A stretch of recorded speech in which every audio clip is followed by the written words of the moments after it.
Facebook Live. A little bit family squabble, but not entirely business. Somebody asking, can you comment about the most famous sibling squabble in the Philippines in recent months? President Bongbong Marcos and her eldest sister Amy Marcos quarreling. Is this about the family wealth or power, or is this what is your reading or comment about this? Or is it part of Philippine democracy? You have all these conflicts. It's for me, it's deep-seated. You're feeling, huh? There's a history here somewhere. Amy is the eldest. Yes. She feels she's qualified. Yes. But typical of Asians, the male comes into the picture. Yes. Then it becomes public, Yes. and there were many alipores. Yes. It makes everything complicated. So again, it's sad, it's unfortunate, but it is all about parenting. Something amongst the parents somehow became difficult for Amy or Bongbong to comprehend. Number two, Yes. I've had some cases where board meetings would be so contentious, many walkouts, many dirty fingers, many sue you, sue me, only to find out that the deep-seated was when 60 years before that, tinulak pala sa puno, nabali yung kamay. And there was no apology 60 years ago. And so they remember all these grudges of times. And these deep-seated issues are brought forth in the business. Nagtanim siya, naging puno.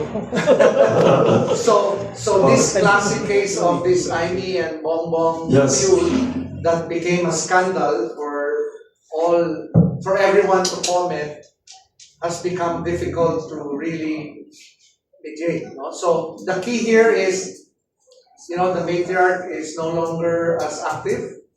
She would have stepped in enough. Let's stop. If Imelda was active, there won't be registers. In the absence, it would be tough. So that's why, out of my desire to make it a good case study, I wrote in the Inquirer that article. And I think it's there for everyone to appreciate. But it is based on deep-seated. It is based on parenting issues, favoring one over the other. There was a power struggle when they were young. There was the obvious preference of a male heir. Yes. And the complexities, plus a political family, plus many other additional noise that created all of this real sibling rivalry, which dates back during the olden days. The Abel and Cain and Abel was the first. yes, The the first recorded history of sibling rivalry. first sibling rivalry. So that's what is happening, and Yes. hopefully mediation can come in, sit down, pour out your angst, minus the other interest groups with varying interests as well. So they have to talk. That's the only way. Wilson. Yes. Okay. Question. Can the Deng Xiaoping formula be applied to family feuds? Because the Deng Xiaoping formula, basically, in a nutshell, when you have conflicts, Deng Xiaoping was purged several times, but he was managed to recover because he's a strategic, pragmatic, Anyway, Deng Xiaoping's formula, basically, if you have conflicts, sa kanya, can you set aside the conflicts and work on commonalities? Okay. In the family, common ba niya, no? Then, commonalities. Second, let's work on what are doable. Immediate, short term, medium term, long term. And long term can be forever, no? And above all, identify what are mutually beneficial It's to both impossible parties. using that. So, Yun ang question. and because of the Deng Xiaoping formula, China is where it is today. It has catapulted itself big power now. Pragmatism. No? Uh, Is it possible? I can give you in 2 words. Pragmatism. Greater good. That's it. Greater good. Why are we in business together as siblings? Yeah. Why are we in this? Is it sense of duty? Because that's not enough. Is it the economic side? That's not enough. There must be a certain Higher. value, a higher calling coming from the parents that they must continue this march forward to that legacy of making our company or business 100 years. So it boils down to that higher calling. In Japan, one of my oldest family-owned business that I'm helping, they're almost 220 years old. Wow. They're on their, I think, 13th generation. I'm mentoring the 13th Team. successor. Wow. They're into sake. What is the shared value? Beyond self. Beyond self. If we fight, is this aligned to what we want? So it's being selfless. The greater good is a higher principle. It's even enshrined in many constitutions, like the common good, the general welfare, so to speak. I mean, Absolutely. diba? Parang, It's enshrined with all the public officials. yeah. Supposedly, no? But not- again, you not have to in- embed it. Yeah. Otherwise, it's all wishful thinking. Question. How is the setup of Rockefeller and the Rothschild? Well, the Rockefellers donated a big chunk of his wealth in the foundation to perpetuate his name. They're not active business, they're mostly Yeah. inheritance I land. have a handful in Singapore where they are a 100-year-old company somewhere. They moved to Singapore, and they're no longer in their core business, which was retail in the past. Then they settled in Singapore, and they created a trust. And the trust says, Trust funds. Yeah. this is what the mandate of the founder. All our investment should be for the environment. So they're investing heavily on the refuse in the ocean and convert it into bags. No, how is the setup of the shares? How can The people do generation trust? So, Cargo, yeah. of the grandchildren's, well, great-grandchildren? if you read the papers recently, one of the founders of Nippon Paint In Singapore. is one of the No, I'm healthiest. asking the Rothschild, not the I don't know the Rothschild, I know the Rockefeller, but I'm giving you They're not a model that can perpetuate the business for as long as it takes. And this particular case is very fundamental. He has $13+ billion of wealth. He was 98 when he passed away. He skipped the second generation and distributed to his 13 grandchildren 1 billion each. So how did Rockefeller choose their CEOs? Most deserving, most qualified. Not necessarily the family So they must member. compete with each other first. You don't have to go far with Rockefeller. You go to the CP Group, another client of mine in Bangkok, in Thailand. Their revenue is 3 times the size of San Miguel. Last year, $96 billion a year. What did they do? The second generation visionary said, my children should not be CEOs. They can be chairman of the board. The CEOs, they must be professionals. Professionals. Tama yan. 400,000 employees later, I think they have been proven right. But the history of Rockefeller is how many hundred of years? Wala nang business. It's all the foundation. What's not Big business. Rockefeller? It's the foundation that's running the businesses now. Same The as in business is the Singapore. foundation. Same as in Singapore. It's the trust which has Trust fund. foundation. It's like the Gokong Ways. 30% of JG Summit is owned by Gokong Way Brothers Trust is Foundation. the biggest business. The Trust Fund Foundations have multi-layers Trust fund of is the biggest business in this world. interlocking, I think the CP Group, the boss, the second generation is the fourth son. I think, He's the youngest, youngest son of four. not even the eldest. Not eldest. Chinese descent, right? Yes. Guangzhou. Uh-uh. They started Chinese Seed descent. Company 1921. Son of immigrant, number four son became the boss. The young- Salim also is the younger son. Yes, yes. Salim. And the older brother was also left also the business. Yes, and went into bakery. And Which one Gardenia. is Gardenia. bigger, Rothschild or Rockefeller? I have no.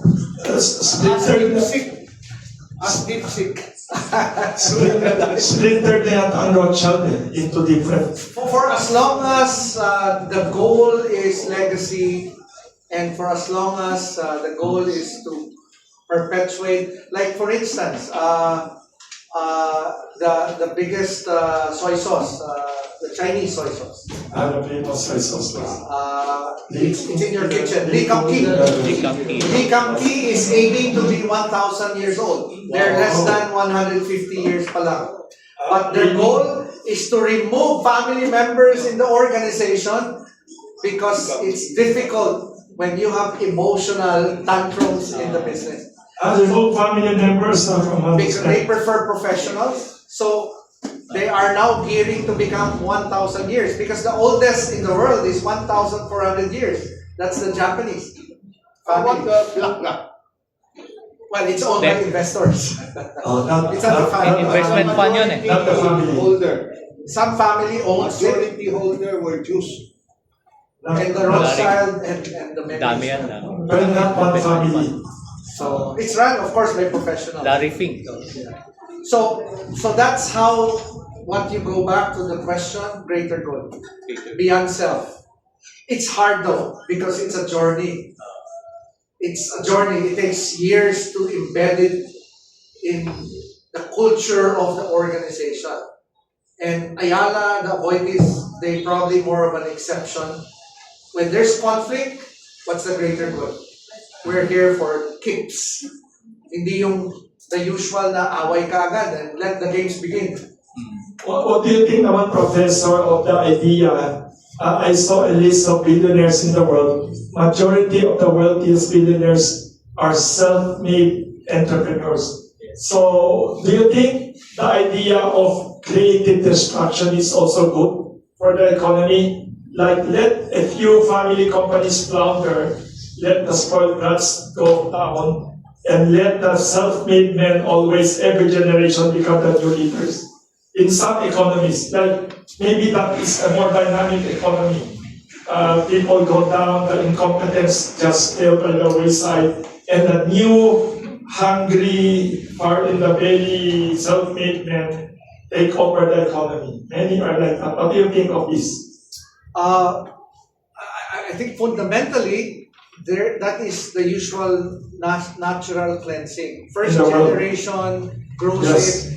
Second generation, perhaps first gen starts, second gen grows, third gen busog, Yes. dissipates it, right? So that's the natural cleansing. Yes. But the key here is that we have to know for a fact that in the world, 65% are family owned. But in Dennis And Co's site, 65% in third the world. generation news park eh. And the economic impact when these huge conglomerates disintegrate, Instability, yes. many economies will fall by the wayside. Destabilize the economy. I know there are many MSMEs, Yes. but when conglomerates will Yes. self-policing, you're looking at thousands of unemployed, and the economic debacle can also compromise the economy. So that's why it's a balancing thing. I Yes. love natural cleansing, but why not prevent it? Because the Yes. cleansing is predictable. Why Yes. not prevent it by having rules, by having Better structures and enforcing and creating shared values? Why not start with that? Because I think that's the better path forward. How about Professor, cases one of question, no? Regarding the laws in the Philippines, if a founder want to disinherit, Is it possible that in America, can What you is the disinherit? Can you just give it to a cat or give it to a favorite and all? Like in Europe, they give it to a gardener. There's a European guy. Sometimes pusa. Yes, called Pusa. But in Philippines, di ba, you cannot. It's inherit. You need What to is the law? disinherit. You need to disinherit. What Now, is the process? the process Possible? is you go to court. While alive. Yes, and then ask the court that I am disinheriting my my offspring. But if Can there they is contest? but if there is only a will left, No, you the will go founder back. is died already. No, he said you will go to court while still alive. While still alive, what if dead already? Let the games begin. He left only a will. It can be Shall I contested. disinherit my grandson? No, you have to go through the process. It's a Yeah, legal. what is the process? Ayun, you have to go to court. You have The to will publish cannot it. stand. You have to publish it in You follow the national law. publications. Oh. Put all the notice to the public. Oh, the I will. am the father will. of this offspring. He is my flesh and blood, but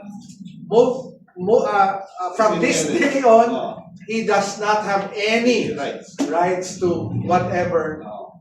That's pretty No much. possible yun. It can be done. Not It's, violated by, not, no. walang law violation. And it's a law. It's a lawyer that must initiate this to minimize all the technicalities. So kung ginawa ni Kohit kay Dennis yun, di wala na siya problema ngayon. Kung disinherit niya brothers. Meron ako isang family. The offspring asked me, Professor, can I disinherit my parents? Grabe. They will inherit the parents. Hatred. I said, do you have assets? Oo nga. No, I don't, but I want to change my name. Pwede. You can? Pwede. Just like the Church niya actors yan. and the actresses. Pwede. You can, Pwede. but you don't have anything. Pero yung inheritance, di ba, you have to follow the law somehow. Of Get course, the founder. absolutely follow the law. There's a question here, sorry to interrupt. Somebody watching via Facebook Live. Sorry, Mr. Rizal Raul Reyes of Business Mirror watching our Panzal Forum via Facebook Live in Makati. Rizal Raul S. Reyes said, on governance and implied trust, given that given that Green Cross Rubbing Alcohol founder Gonzalo Co. alleged he only registered shares in his sibling's name to meet the SEC requirement for 5 incorporators operating on a verbal implied trust, what specific corporate governance mechanisms could have been implemented early on by Mr. Gonzalo Co. to protect the founder's equity while still fulfilling legal incorporation mandates? Ang tanong niya. And then isa pa sabi niya, in the context of a family-owned corporation, how should a business clearly delineate between a founder's personal intellectual property and the assets of the corporation to prevent multi-generational legal deadlock? From Rizal Raul S. Reyes, journalist of Business Mirror newspaper, for Professor Eric Soriano. Okay. So what we normally do is what we usually do as part of the guardrails. Yes, we love each other to death, but at some point there will be a love-hate relationship. So what are the guardrails? We base it on certain documents. The first one, which is not necessarily legal, is to create a family constitution or a family charter that's being used overseas. It is a social, moral document. It's like a Bible that must be followed. But that's not it. Hindi pwede siya standalone. Because there will be other family members that when their personal interest is somehow impacted, they will defy a non-legally binding document. So what do? We bring in a legally enforceable document, which is the shareholders agreement or an owner's agreement that defines there all possible provisions that can be found in the revised corporation code and further reinforce it with so many other provisions, from the conduct of shareholders to the conduct of the members of the board to instilling independent directors, to all the way that if I want to exit, these are the agreed valuations. If I am a good leaver, if I'm a bad leaver, you name it. Or when there are copycat exits, I exit now, damay-damay na, malulugi ang kumpanya. We have windows when to exit, how to exit, and it must be pre-approved by certain councils. It makes it difficult for a defiant, oftentimes diabolical sibling or cousin to really make sure that he knows where he stands. At the end of the day, we also have provisions of expulsion, that if you continue to resist and defy, and the only next step is expulsion. Now, you suddenly became a born-again Christian. You also have the opportunity to redeem your sins and to come back. So, that is all part of the documents, from being compassionate to being a iron-fisted, legally enforceable document. Born against. So, Thank you. that's the guardrails. Professor, there's another question here. Is going IPO by family companies one good way to strengthen family governance and sustainability of a family company, to force families to more professionalized management in the future? Going IPO, is it one way? And then a few family members who are quarrelsome or disagreeing with the boss can sell at a fair price. Is it a very good way for family companies to plan for the future, IPO? If they are open and ready, absolutely. Because the first step Yes. is to align the values. The second step is to document. The third step is to enforce. The Yes. fourth step is to professionalize. And the caveat, the carrot, Yes. you're now good. Why don't you consider capital raising through the capital markets? And finally, the wealth preservation steps in. And lastly, you set up an honest-to-goodness foundation or a trust that will perpetuate the business. So, absolutely yes. Yes, thank you. Another question from another businessman watching my Facebook Live. How do you avoid raising entitled, what you described earlier, entitled, incompetent, diabolical inheritors and heirs? Do you make life difficult for them? Do you not spoil them? How do you, because wealth naturally weakens some people, sometimes, not always. How do you insulate them from bad habits if the family becomes too wealthy already, second, third generation, too much money? How do you train the next generation? By the way, before he answers, I want to tell you another great qualification of Professor Eric Soriano. I forgot in my introduction. He used to be the boss of Mr. Kevin Tan of Mega World. He was the one who hired him into the company. Kasi based on my recollection from what I heard, Mr. Andrew Tan, the founder of Mega World and that big Alliance Global Group, he wanted a professional guy like Professor to be the one to hire the son based on qualification. If not qualified, maybe you can tell that, and maybe as an example, he hired the boss now of Mega World. He was the one who approved the hiring, and he was the one who gave the salary and trained him. Sabi ni Andrew Tan, the founder, he could fire him, he could, pwedeng hindi daw niya. Can you tell us, because this is related to the question of someone here how do you try to train the next generation? And that is a fascinating story. Maybe you can share. He looks young, he was the one who hired the boss now of Enga World. Well, just to I revealed one of his secrets. One secret. highlight, there was a time Andrew asked me, I was building the township group, He was an executive there the already. commercial, and there was only one, which was Travel. Eastwood City, Yes. and it was not really performing well. So What year was that?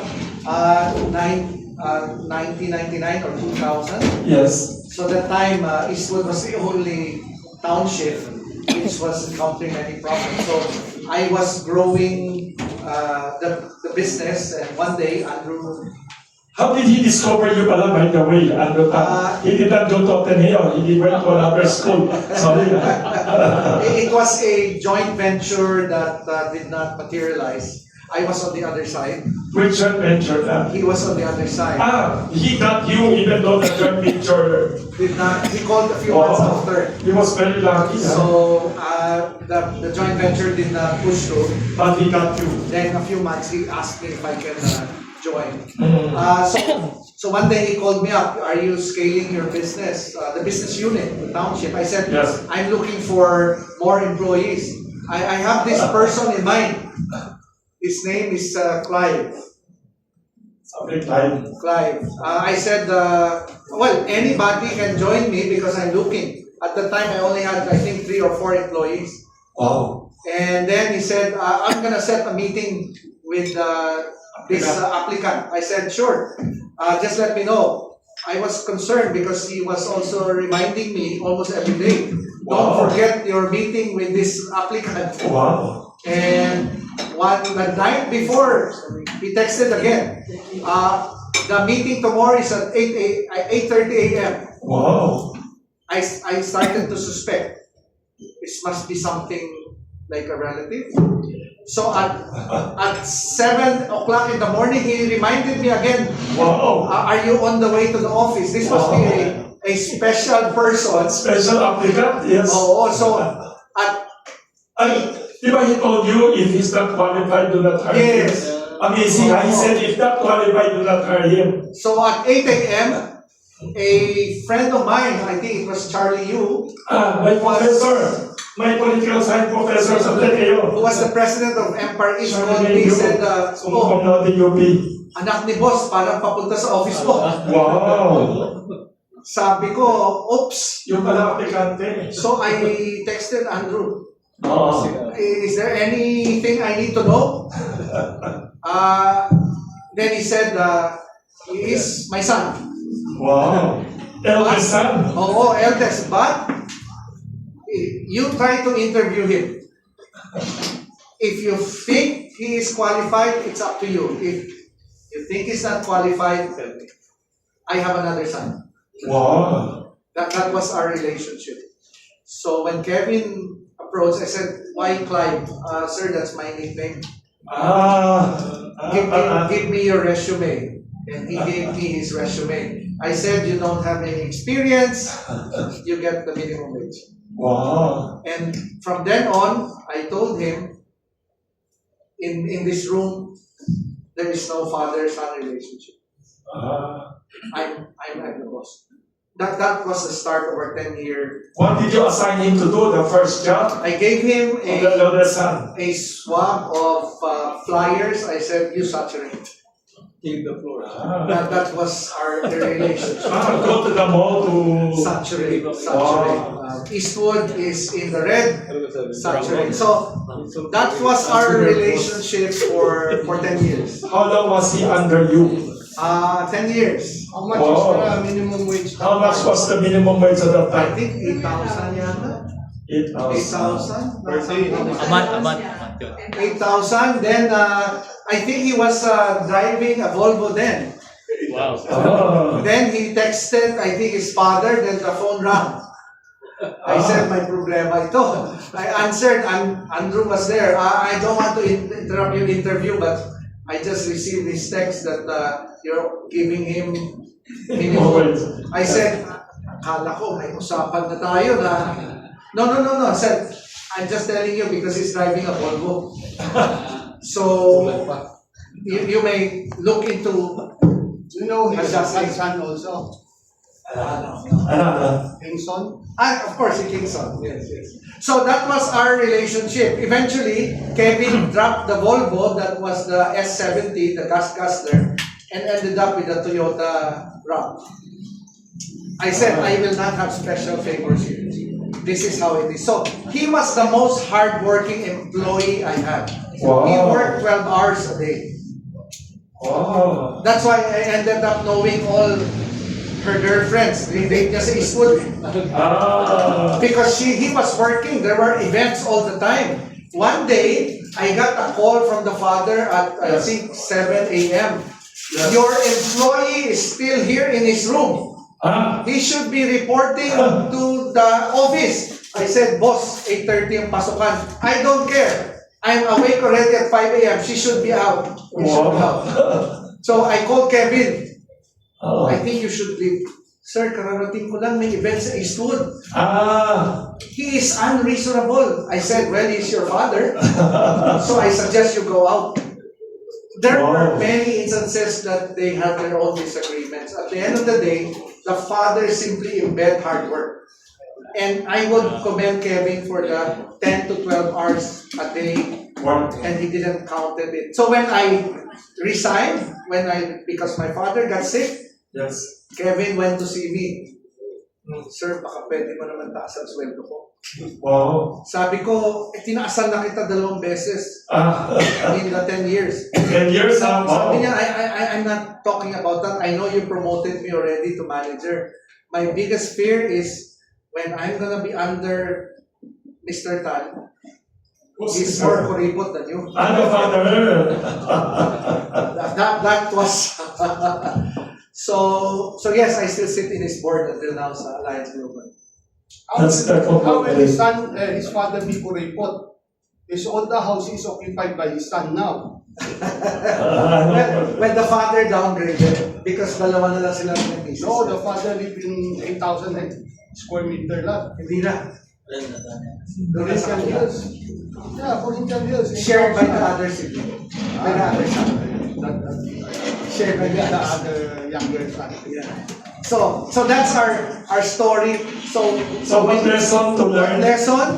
What lesson to learn? How to train heirs? This is a cycle. Yes. You're a founder with nothing except the shirts on your back. Yes. You work hard, you scaled the business, and you became an absentee founder. Yes. You became an absentee parent. Out of your guilty conscience, you shower your next generation not with parental love, I mean, but material love to assuage your guilt. So it's a curse. That is a curse. My advice Spoil. is That's simple. Subject them to certain adversities. Subject them to adversity. certain adversities. Based on One that. sensitive question, no? For Yes. example, the father nagkautang ng malaki. So yung supplier, hahabulin ng father. Namatay yung father, pero na-inherit sa anak. Okay? Can you go after the son? Depends on the utang. Is it a corporate loan? Or personal Any loan. personal loan? Any loan, kasi inherit niya eh. Inherit ng son eh. It depends. If it's purely personal loan, Wala na. it extinguishes. Yes, personal loan na. Pagdating sa father, negative yung balance. Pero pagdating sa son, positive yung balance. So, Ano sa batas? if it's a corporate loan, the board is duty bound to repay the debt left by the founder. But Debt if it's a after personal loan, Personal. certain values will have to come in. If I am the son and my values are solid enough, I will probably go back to the lender No, if the and son- ask for certain If the concessions. son says these assets were inherited by the father, from the father. Kaya nga, if it's values that we're talking about, I will be duty bound to at least help defray whatever loan the father left. There's another question, sorry, Professor. A few years ago, one of the biggest headline news about family squabbles was the Ortigas family grief. Are you updated about it? And they read down that some family members partnered with SM Group, some family members partnered with Ayala Group. The family of the Ortigas, I think, had a family feud or something years ago. I guess the partnerships with other stakeholders now, whether Ayala Yes. or SM, Yes. is likely to be born out of many factors. No? The first one, maybe the Ortigases doesn't have any qualified successor. Yes. That's one. Or maybe some are entitled, we can only speculate. But Yes. it is a strategic move Yes. to partner in order to save whatever It's left legacy assets. assets are still there. So it's the same as the Madrigals in the Alabang Town Center. Yes. Partnered with the Lopezes because they feel it will enhance the enterprise value of the Madrigal asset. Na kung sila-sila lang, Yes. they may not have the qualifications to scale the business. And the Yulo property And the Yulo in Laguna, family. they partnered with Ayala. Yes, yes. Most likely that's what I feel may have happened. Very interesting. Alabang Town Center before is with Ayala, right? It's Ayala and the Madrigal. Blackwell. Then eventually they sold it to Rockwell. interest. Very interesting.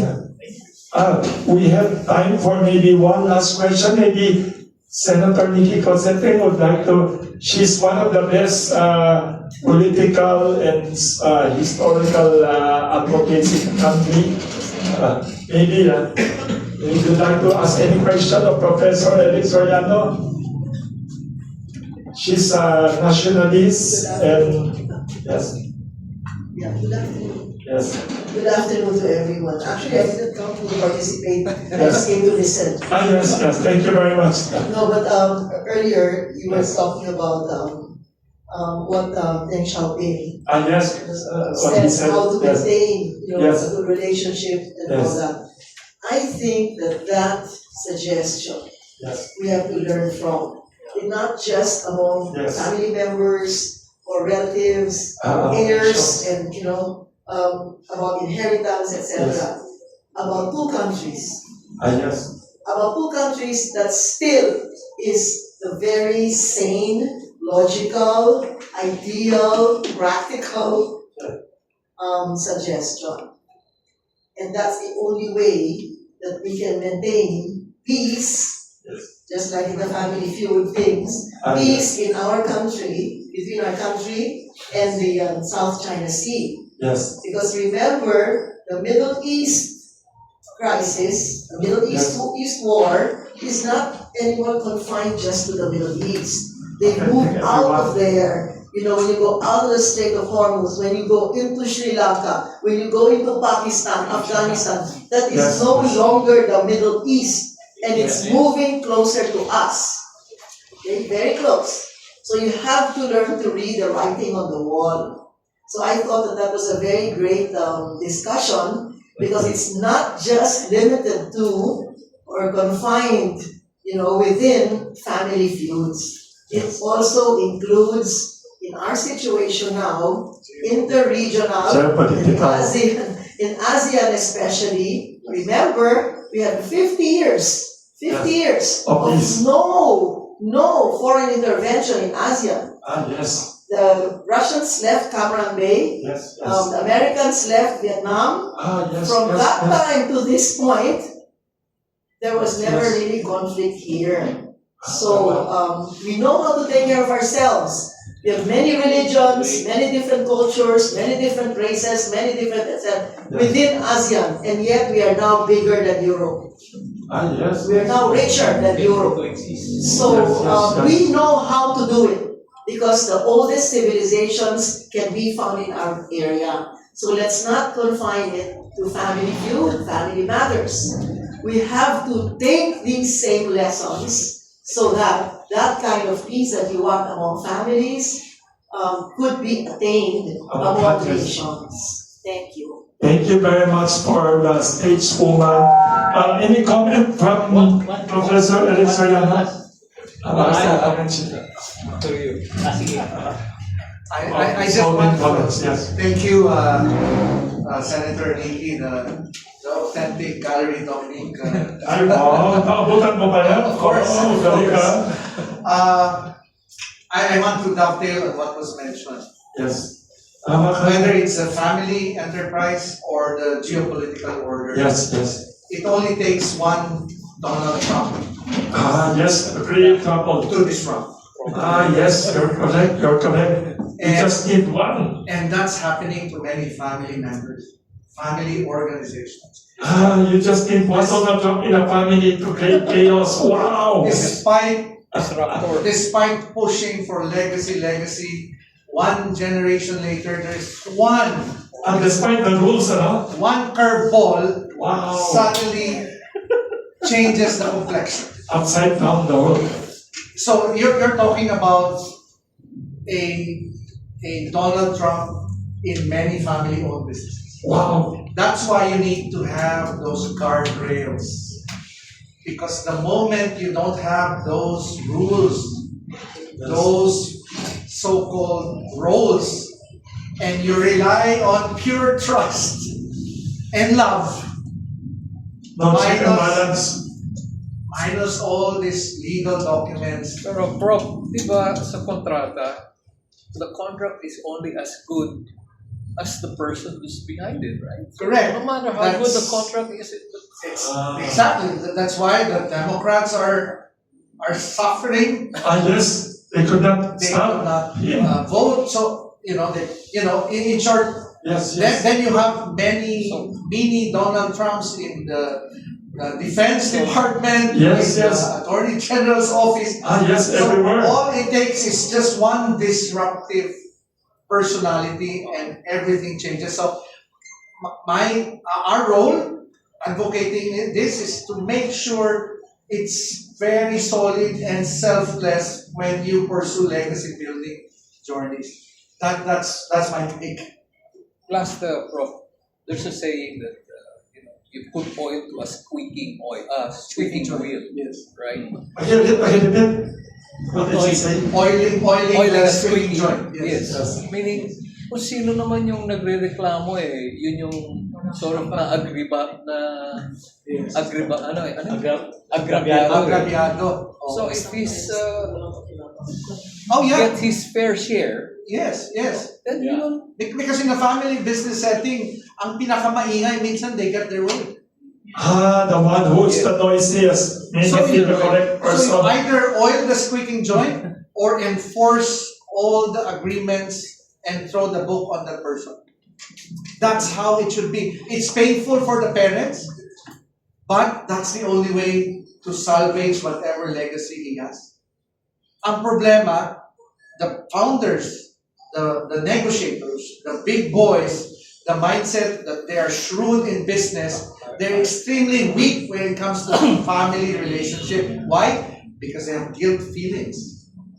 They were never a real parent when the business was flourishing. They were busy building the So, business. so it's guilty and they could hardly confront it.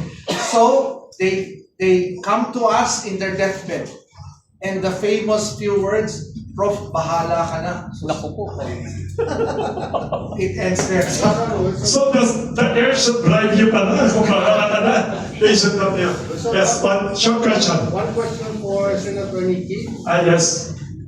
Question What for is Sen. our way to remove the EDCA signs from the Philippines? Yes, that's a fear of many people. One word from the President, or it needs Congress approval? Because of the or Middle Senate East approval? bombings all over the Middle East now of US cases, everyone is concerned about this, Senator. Is it true? Because of all these US cases all over Qatar, Saudi, everyone is being hit by bombs in the hotel, in the airport. Well, actually, we are seeing something that could be the forerunner, no?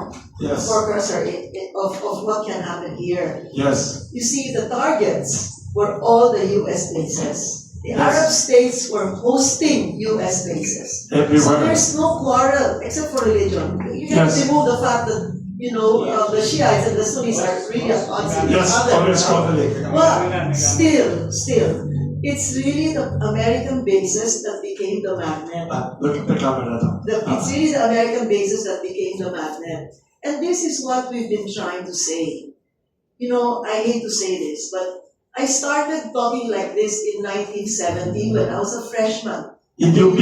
at the University of the Or Philippines. you 1970. It's already 2026. And Wow. we're still saying the Half a same century. thing. We're still saying the same thing. And we're still poor. In fact, maybe even poorer because there's now more of us. Yes. And the people who are earning money are no longer here, they're there. And up to this day, I don't know if we even have a plan. What are you going to do with 3 million people out there, right? You can only put 400 people on one airplane. And if you are going to evacuate even 400,000 people, you still need 1,000 planes or 1,000 flights. And we're not at it. What are you going to do with those people who are making money to even support the economy of this country? But going back to the question, what about us now? We have 11 EDCA sites down, but I think there are more. And now, I just read in the news that they're going to send more missiles, more bombs to store right here in our country. Okay? So, those who are living around the EDCA sites, within so many 100 kilometers, how can I even assure you can wake up the next morning? How? And still, and not only that, if any one of those targets are hit, you can be 1,000 kilometers away, and everything that you've saved, everything you've worked for, everything you've inherited will go down the drain. Whether you're Mega World, whether you're Green Cross, or even if you're a UP professor, hard-earned money, saving, or you're newsman or a cameraman, may inipon kayo, meron kayong maliit na kondo, wala nang halaga lahat yan. Wala na. I remember during the EDSA days, for 1 million pesos, you can buy a house in Forbes Park. Wow. 1 million pesos. Oh, it went up to 2.5 billion or more. Diba? So all of that wiped out. Bakit natin gusto maging magnet? What kind of a government do you have? They can fly out. They can go to anywhere, everywhere. They have houses, billions stored, whether in maletas or in gold bars, whatever. Diba? Yes. Paano tayo? Tayo may iwan dito, wala tayong pupuntahan. Diba? So, dyan mo makikita. This is a government that seemingly some people want to preserve. But this is a government that has no intention to preserve us. How? Right? Those EDCA sites, that's the magnet. Thank you for your question. Thought-provoking questions. Thank you, Senator. Thank you. Thank you very much for all of the insights from Professor Eric Soriano. Thank you very much to Senator Nikki Cosseteng for your wisdom and courage and consistent nationalism. We'd like to invite, due to time constraints, we'd like to invite Professor Eric